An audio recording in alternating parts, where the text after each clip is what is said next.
On today's episode, I'm going to be taking a look at an interview done with Paul Simon for the Dick Cavett Show.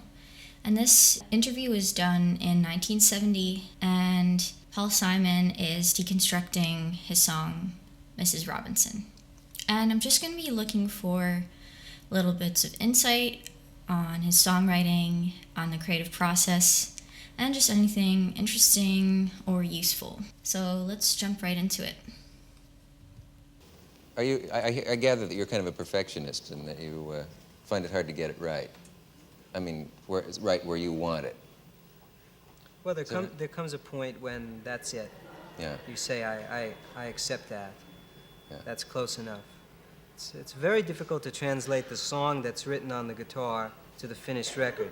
Mm-hmm. In the case of Bridge Over Troubled Water, I always knew that I wanted it to be a piano. Yeah. I always knew I never wanted it to be played on the guitar, and I never bothered to work out the guitar part. And I knew that I wanted it to be for Artie and not for me to sing. And so I never bothered to transpose it into a key that I could sing it. The very first thing he said kind of intrigued me. So Dick Cavett asks Paul Simon, so I hear you're a bit of a perfectionist, but what I hear from Paul Simon is actually not necessarily that he's a perfectionist, because he says there comes a point where you have to just accept it and that's it, you know. I think when you're writing a song, you kind of have to trust your instinct. Even though it might not seem perfect, or maybe you can always, as the artist, notice, you know, what could be improved. I think Paul trusted his instincts and kind of just knew at one point to just accept that this is a song, and going any further, trying to add more to it, or, you know, adjust it even further, won't necessarily change it or help the song. At some point you just sort of say, like, it's done, and then you move on. The song that's written on the guitar to the finished record. Mm-hmm. In the case of Bridge Over Troubled Water, I always knew that I wanted it to be a piano. Yeah. I always knew I never wanted it to be played on the guitar, and I never bothered to work out the guitar part. And I knew that I wanted it to be for Artie and not for me to sing. And so I never bothered to transpose it into a key that I could sing it. Do you like to listen to your records? Does it mean anything to you to hear them? Yes. Each song means whatever I was like when I wrote it. Yeah. I don't listen to the records very often, no. How'd you get involved in The Graduate and Mrs. Robinson? How did that come about? Okay, so he talked a little bit about how he wrote Bridge Over Troubled Water, not for him to sing. He says it was for Arnie to sing. And so I think this is kind of another case where Paul Simon was trusting his intuition that the song should be on piano. I mean, how did he know? I think that he probably sat down and wrote it on the piano, and he kind of just listened and felt that that was the right instrument and the right sort of mood and sort of tone that would set the song for Bridge Over Troubled Water. I wonder what it would have sounded like if it was transposed to guitar. I think it wouldn't have had that sort of gospel and like almost like choral element that made it very powerful. Oh, I ran into Mel Brooks the other day. Yeah. He said, I had no idea how miserable that song had made his life. No well, his wife is Annie right. Bancroft. His wife is so everywhere Mrs. they went Robinson. is, you-hoo-hoo, Mrs. Yeah. And pointing out that he doesn't look like Dustin Hoffman, probably. I suppose. Yeah. The Graduate, Mike Nichols called. Yeah. And asked. He said he had a book and he was going to make a film, and it's called The Graduate, and he sent us the book. And he was in the midst of the film then. He was almost finished, and he convinced us to do the music. And the music was supposed to be mostly original music, But what would happen is that in order to fill up a scene, we would take a piece of music and put it there just to hear what music would sound like. And a few of the times that we did that, it was so effective, particularly Scarborough Fair, which I thought that worked very well in the movie, Scarborough Fair scene. The Mrs. Robinson was made up on the spot. That was originally supposed to be, that was a chase scene, and they wanted guitar music, and I was playing, I didn't know what I was playing. I was just riffing on guitar, and I was doing that.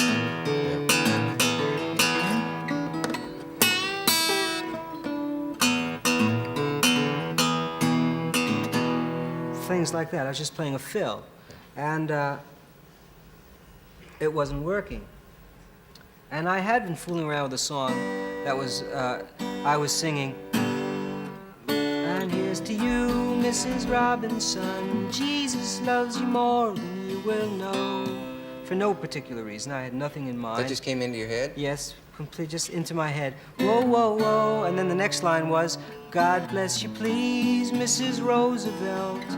Heaven holds a place for those who pray. It was Mrs. Roosevelt. And then he said, well... That would change the plot of the movie a lot. Add a political element that he didn't want in there. And that's how that happened. And since there was nothing but that chorus and no words, and we made it up on the spot, we sang... And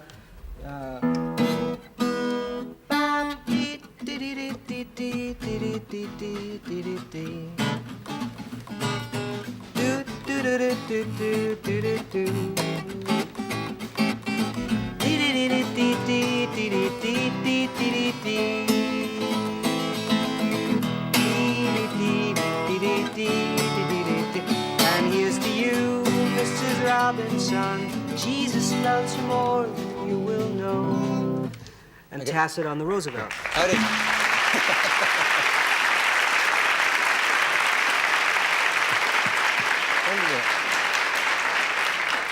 So that's it, and then the actual recording of that song was done after the movie was finished.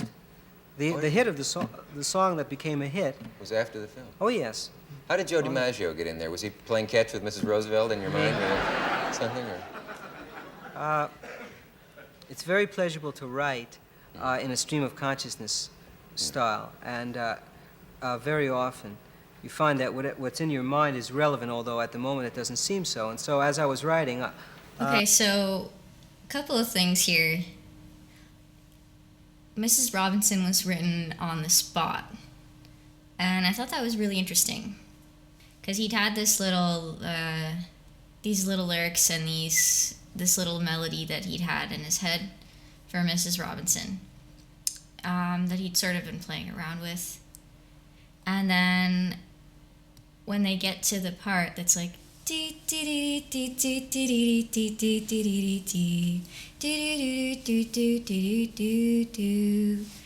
love that they didn't add words there and just sort of kept it in its very like original sort of songwriter's form, if you can call it that. Sometimes words aren't necessary, and it's just interesting to have just like this vocalizations or like a little singing, but without necessarily words. And you see that in a lot of older music and not as much in today's music, but I think there's certain artists that are sort of bringing it back.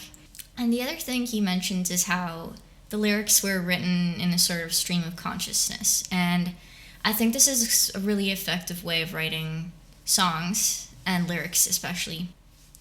Sing or write whatever comes to you in that moment, and you can always come back to it and sort of, change it, adjust it. But sometimes the very first thing that comes into mind, the first lyrics and phrases, they might actually be the most powerful, the most creative, because you know that game that you play when you're taking like a long ride with your friends or family, and you just sort of play these word games where someone will say a word and then you have to say what that word reminds you of, and then it goes back and forth. And you have to say the first word that comes into your mind. You know, you can't try to change it. Those connections, those like word connections, phrase connections, they can be the most fun and the most creative and sort of witty. You know, it doesn't necessarily have to have the deepest meaning or the most romantic meaning. It can just be sort of witty, like sort of clever. And I think a clever way to do that is to use stream of consciousness writing. It's just a way to sort of use your imagination and sort of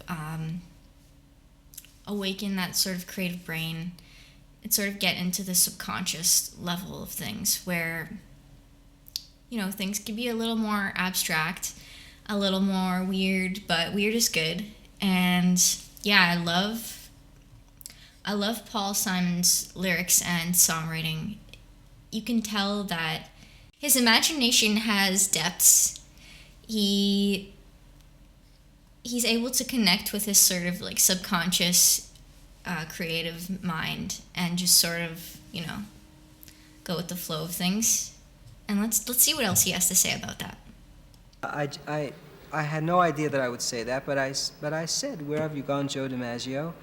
A nation turns its lonely eyes to you." And then the next line I didn't have, but I made up one and I put it in. And then I asked myself later what it meant, and I said, well, it means something. It'll mean something. You let that come later. Okay, so again, the lyrics that he chose, Joe Dimaggio, for example, he didn't necessarily pick it on purpose. He wasn't trying to make like a specific political or, you know, artistic statement. He just wrote whatever came to mind, and he said, it'll mean something. It shows how he has a sense of humor in his songwriting, in the sense that he's playful. He's not afraid to just sort of play with words, play with ideas, and do what comes freely.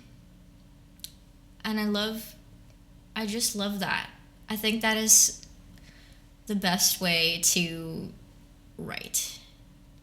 Because you just get like the coolest, sort of wackiest ideas that could really actually mean something later on. Because sometimes, like I said, what we think in the moment and write in the moment might seem a little silly, but the words and the lyrics, they aren't coming from nowhere. They're coming from within us, from the subconscious, from our brain, making connections, noticing patterns within things, you know. So when we write in this sort of stream of consciousness and we have a sense of humor in doing so as well, and we're not afraid to be sort of playful in our songwriting, then you get this sort of poetic, almost like a humorous type of songwriting. It's really cool, and I've seen it in some other artists, but it's actually kind of rare. Yeah, but that's my favorite kind of songwriting for lyrics, when it can be funny, you know, it doesn't have to be so serious, it doesn't have to be so meaningful right off the bat. We can find the meaning in it, sort of just reading between the lines. And yeah, I think that's just a really unique feature of Paul Simon's songwriting, is his ability to be playful and clever while seemingly not really trying to do so. He's just sort of using this stream of consciousness that he describes, and the result is actually quite wonderful. I can't imagine him writing songs without that sort of playfulness. I think he brings that to almost every song. We can kind of just play with words and play with the music, just like how he played with the melody for Mrs. Robinson. And what came of it was one of the greatest songs, I think. It's super catchy and fun, but it has a beautiful melody, And there's just something about Mrs. Robinson that makes you want to listen to it over and over again. It gets stuck in your head, but not in a necessarily annoying way. Although, yeah, I've definitely caught myself hearing Mrs. Robinson in my head. It's sort of an earworm, isn't it? But yeah, that he's clever, and he seems to have this playful way about him that is really special in music, and it's something that I aspire to. I think I don't know if I really have reached that level of playfulness and ability to use humor in songwriting. It's funny because in my personal life, I tend to be a lot more playful and funny and kind of like making silly jokes and sort of like weird and wacky. But it's hard in songwriting to let go and let loose. So I guess we can try to apply this stream of consciousness technique. It's not really even a technique. You just sort of like whatever comes to mind. Just sing it. And I hope that you can try to apply this to your songwriting, especially with lyrics.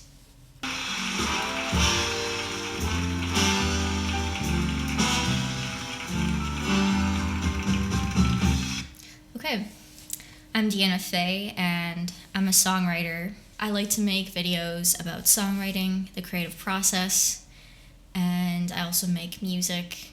And I hope that you enjoyed this, and if so, please like, share, and subscribe, and leave a comment if you have any musician recommendations or just any questions for me at all. Take care.